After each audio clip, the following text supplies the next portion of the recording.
बिस्मिल्लाहिर्रहमानिर्रहीम। अस्सलाम वालेकुम। इब्तिदा रब्बुल इज़्ज़त के नाम से जिसने जान दी जहान दिया, और दरूद व सलाम मोहम्मद व आले मोहम्मद पर। आइए इनके साथ नासिर नकवी हाजिर खिदमत है। नाज़रीन, दुनिया इस वक्त परेशान है। क्यों? ईरान ने इसराइल पर हमला कर दिया जिसे नामुमकिन समझा जा रहा था। और अब उसका पैगाम क्या है? उसका पैगाम यह है कि ऑपरेशन असली, वादा पूरा, और अगर गलती दोहराई गई तो फिर फैसला कुन जवाब। इसराइली हुकाम इसकी तरदीद कर रहे हैं, कुछ नहीं हुआ, कुछ नहीं हुआ, कुछ नहीं हुआ, लेकिन वहाँ का मीडिया शोर मचा रहा है, वहाँ के मामला जो हैं वो मैं अभी आपको बताता हूँ।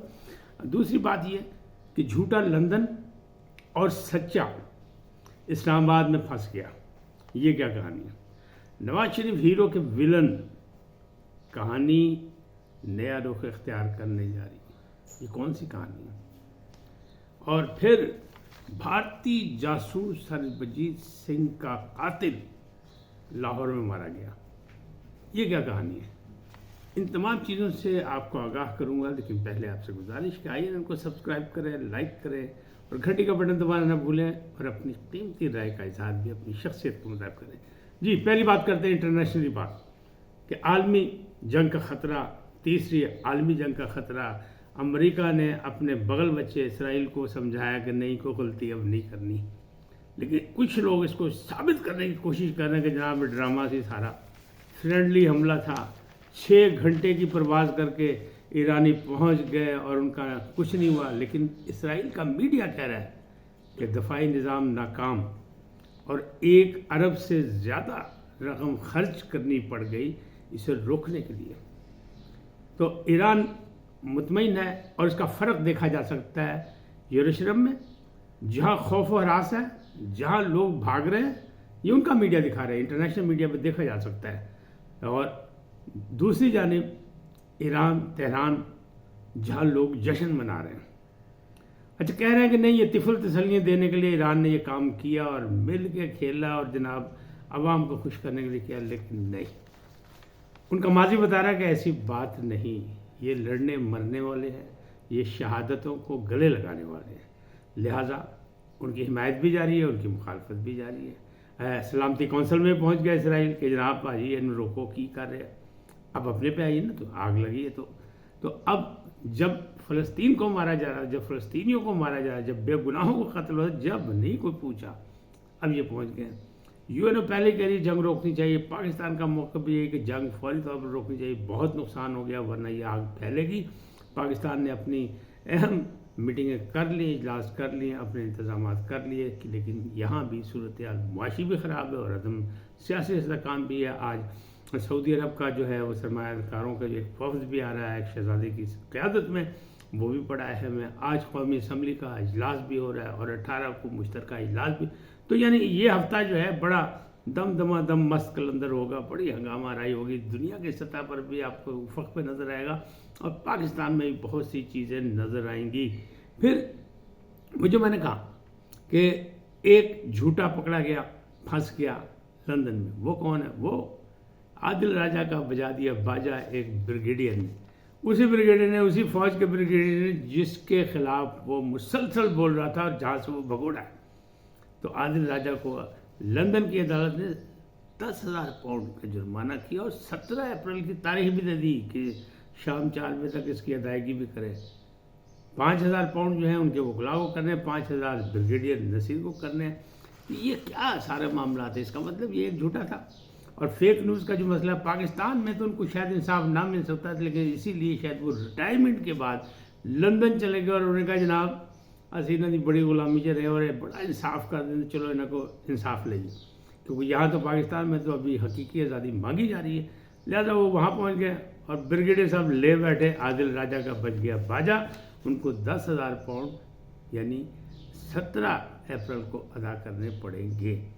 तो अगर ये फेक न्यूज़ का सिलसिला यहाँ भी बंद कर दिया, यहाँ भी सिर्फ झूठों को सज़ा देने की शुरू कर दी जाए ना, तो बहुत से मामला, क्यों कौल व फेल का तजाद, झूठ और ये वो, सियासत भी इसी पे हो रही है और रियासत भी इसी पे चल रही है। तो इन दोनों चीज़ों का अगर इंतज़ाम कर दिया जाए, अदलिया को मजबूत कर दिया जाए, कौमी अदारों को इस्तेकाम दे दिया जाए, तो बहुत से मसाइल हल हो सकते हैं। अब आप कहेंगे कि इस्लामाबाद में कौन सा सच्चा, कौन सा पकड़ा जा गया, कौन फंस गया?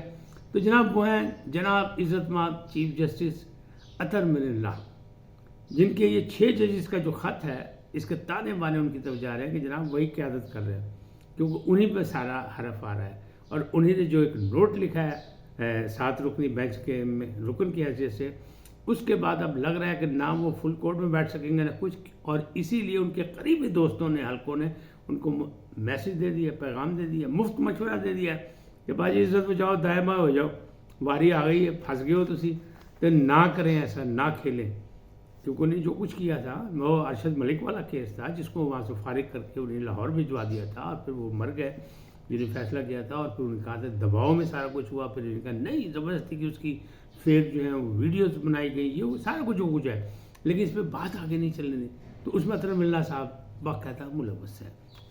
اب یہ معاملہ جو ہے وہ گڑبڑ ہو رہا ہے، تو اب ہیئرنگ شروع ہو رہی ہے اور فل کورٹ بھی آئے گا، کیونکہ یہ جو 7 رکنی یہ تھے بڑھ گیا بقول شیر افضل مروت، کیوں کہ پہلے بھاگے یحییٰ آفریدی نے انکار کیا، اور پھر اب اطہر من اللہ جو اہم تھے ان کی بھی باری آ گئی ہے، اور اختلافی نوٹ بھی لکھا گیا تھا پہلے، یہ سارے معاملات جو ہے سامنے آ رہے ہیں۔ اب اس کے بعد جو اگر بات کریں تو وہ بات میں آپ کو کروں کہ جی جو نواز شریف ہیرو ہے کہ ولن، چونکہ شہر اقتدار میں بھی اور پاکستان میں بھی یہ خبر ہے، اور باقاعدہ ہے، مصدقہ خبر ہے کہ 6 ججز کے کیس میں نواز شریف جو ہے وہ باقاعدہ فریق بننے جا رہے ہیں، تو ان کی انٹری جو ہے وہ ایز اے ہیرو ہے یا ایز اے ولن، یہ اب ڈسکس ہو رہی ہے۔ جو چاہنے والے ہیں نواز شریف کے وہ کہتے ہیں یہ ہیرو ہے، یہ سارے نظام کو سیدھا کر دے گا، جو کہہ رہے ہیں ان کے مخالف ہیں وہ کہہ رہے ہیں جناب ولن بن کے آیا اور سارا نظام ہی الٹا دے گا، یعنی پھٹے چک دے گا۔ تو اب یہ سوالیہ نشان ہو گیا، اب بنے گا فل کورٹ، اور پھر یہ سارا معاملات آئے گا اور پارلیمنٹ تک بھی بڑا شور مچے گا، پھر بھی دیکھیں گے۔ تو اب فیصلہ ہونے والا ہے، کیوں کہ نواز شریف کھل کے سامنے آ گئے کہ باجی میرا حساب دو، 2017 سے حساب دو کہ میرا کیتی کی ہے تسی، میں تو بڑا صبر رہا، ہوں جی گل کھلی گئی ہے تو کہانی تو کھولو، اصل چہرے تو بے نقاب کرو، کون کون ہے۔ تو جناب اس سلسلے میں اب لگ رہا ہے کہ بہت سے چہرے بے نقاب ہوں گے، بہت سے پردہ نشین جو ہیں ان کے آپ کو مکروہ چہرے سامنے نظر آنے لگ جائیں گے۔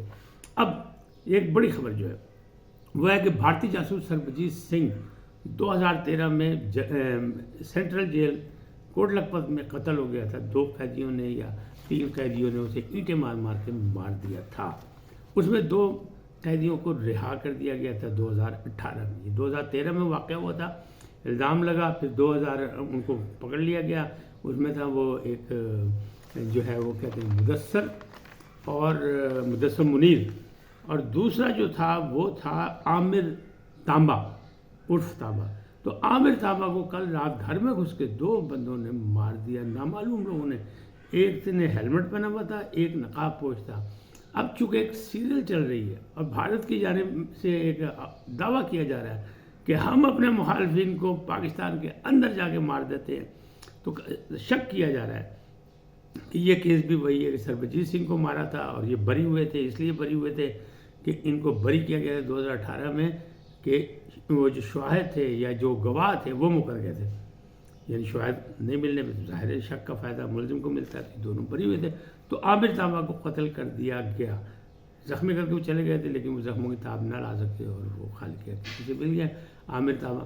اب اس قتل کی تحقیقات ہو رہی ہے کہ اصل تانے بانے کیا سچ مچ بھارت نے یہ کام دکھایا ہے یا بھارت نے کرائے کے قاتلوں سے کام کروایا ہے۔ اب یہ سوال جو ہے وہ آ رہا ہے، زبان زد عام ہے، لاہور میں بڑا واقعہ ہوا ہے، اور یقینی بات ہے اس پر انتظامیہ کو آنکھیں اور کان کھلے رکھنے ہوں گے۔ آج اتنے پھر ملیں گے نئے موضوع کے ساتھ، جاتے جاتے آپ سے درخواست آئین کو سبسکرائب کر دیں، لائک کریں، گھنٹی کا بٹن دبانا نہ بھولیں، اور اپنی قیمتی رائے کا اظہار اپنی شخصیت کے مطابق کریں۔ سدا سلامت رہیں، اللہ نگہبان۔